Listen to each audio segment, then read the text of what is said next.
Det er igen et af de der smarte bundkort, jeg har taget fat i. Hvad er der den første række her? Dennis. PS2, og så 2 spil ladekorte. Ja, det er lidt lidt tricky, at de er gule. Hvad kan du sige om den der? Du sagde PS2-kort. Ja, den kan både tastatur og mus. Ja, så det er en combo-kort. Den der, den springer lige over, det er gejl. Gejl. Er der nogen, der har erfaring med det? Dennis? Overclock-knap. Så er den automatisk overklokker, ja. Og failsafe-knap i stedet for at din BIOS den sokker. Jeg tror faktisk, jeg var lige inde og kigge kort på kortet. Det her det er til flash BIOS, når man har sat USB i. Den der, det er ligesom I kender tilbage på router og switch og reset-knap til failsafe. Det er når du havde lagt det. Så var det dem her.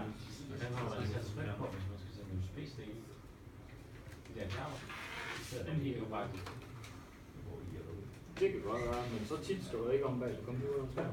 Jeg føler min computer her mod ja, men så vil du heller ikke have sådan en der, fordi det er der ikke plads til i IO.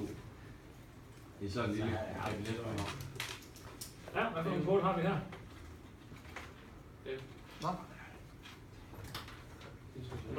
USB 3 og 2.0. Nej, det var en spook, den der. Det er 3.0 alle sammen. Den her, den er bare reserveret til at flash bundkortet med en ny firmware. Det er 3.0. Men så har vi de to kort her. Den ene det er en Intel Nexus, og den anden det er en Killer Ethernet, er det ikke? Det kan det være. Jeg var inde og kigge på bundkortet. Det er gigabit netkort, begge to. Den der, det er en special udgave, som faktisk skal bruges først, hvis man er gamer. Det er den special lavet til. Den anden det er standard setup. Der er et eller andet med, de har nogle protokoller, der går ind over her, så du ikke har på den anden. Hvad kan I sige om den her? Masser af lyd. Masser af lyd. Hvad var det, det var? Var det ikke digitale? Lyd, ja. Digital lyd, ja. De to sidste her, hvad er det? Har nogen idé om, hvad for en standard? Der er to antenner.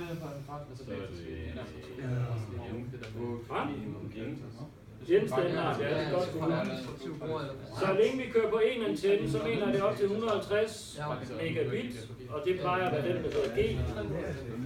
Og to antenner, så kører vi i hvert fald 300 megabit, som er N-standarden og det højere op. Og så plejer der at komme 3 antenner, når det er AC. Men igen, vi er nødt til at slå det op, hvis vi skal være sikre. Jeg har AC derhjemme, og det er kun 2. Det er kun 2. Så fik vi det bekræftet. Det er i hvert fald på min. Ja, men igen, som jeg sagde, hvis vi er i tvivl, så må vi slå det op. Det er også nogle af de bundkort, der ligger i klassen.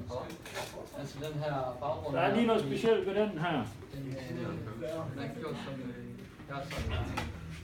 Igen, AMD, Crossfire og Nvidia SLI. Processortype. Intel LGA 211-3. Ja, det står der lidt.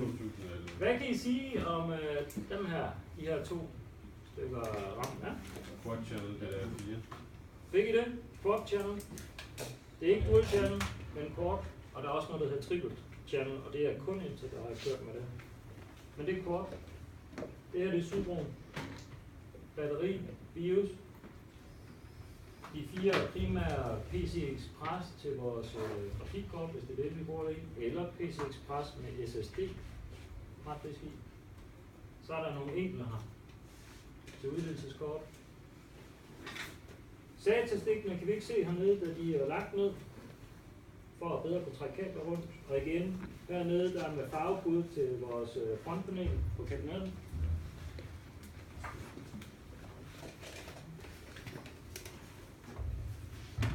Så har vi et ældre kort her. Jeg ved ikke, hvor mange der har studeret dem. Dem skulle jeg også gerne have printet ud og lagt her i klassen.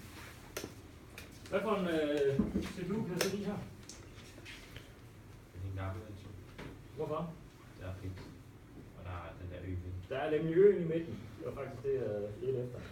Hvad kan du sige omkring rammene? Det er nok ikke dual channel. Nej, det er det ikke. Hvad er det, der er her?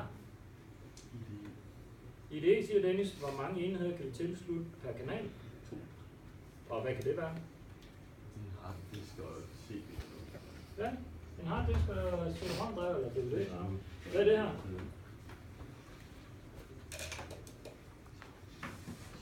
Den her. Køler. Hvad gemmer der på? Kasper? Sydbroen. Sydbro.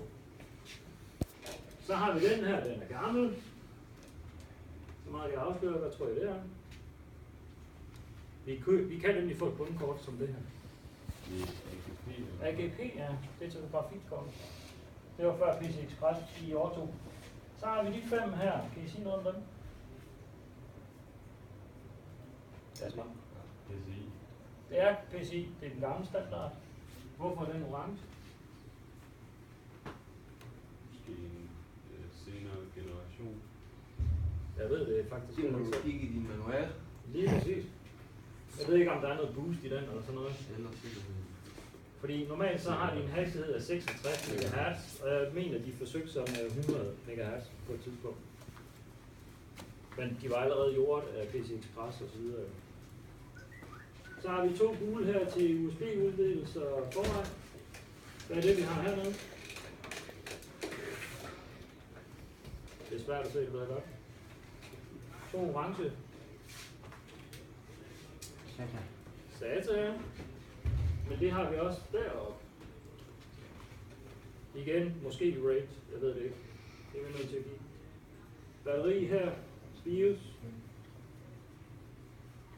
Vi har noget lyd og noget COM-port. Hvad bruger vi vores COM-port til? Programmering. For eksempel switch eller noget. Ja, router, ja. Ja, router. Igen, strøm til vores bundkort. Strøm til vores CPU. Det kan være 4 eller 8. Bare altid se det område omkring CPU'en deroppe et sted. Og så er det de her fan connectors med 3 eller 4 pins rundt omkring. Hvor mange pins har vi til vores processor? Sådan standard.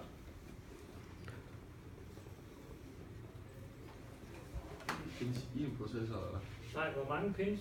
Jeg siger det her, fan connectors. Nå, Hvor mange det er pins har vi på fan connectoren til vores CPU? 4. 4, hvorfor? En PWM. Hvad betyder det sådan?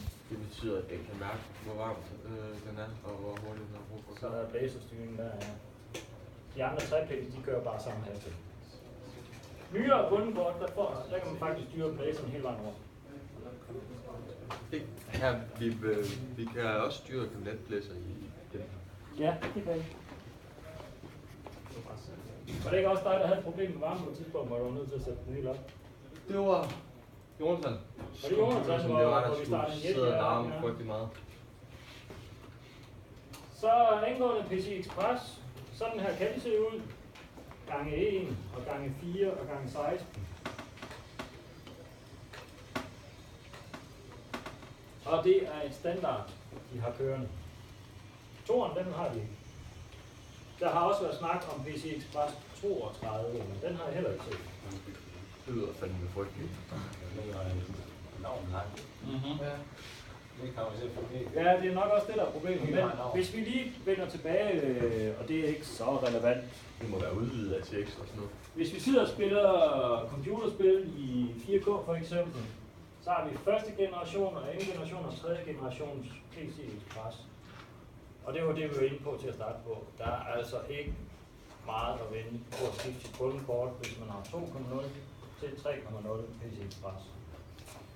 Hvis vi har GeForce 980 kort her, 3.0, 100% ydelse, I går tilbage på det samme på en 2.0, så mister vi 2%. Og sådan et bundkort med den nye standard, det kan jo nemt koste 1.200 kroner. Det er ikke det værd. Det skulle jeg aflægge. Så vil jeg ikke forstyrre mere.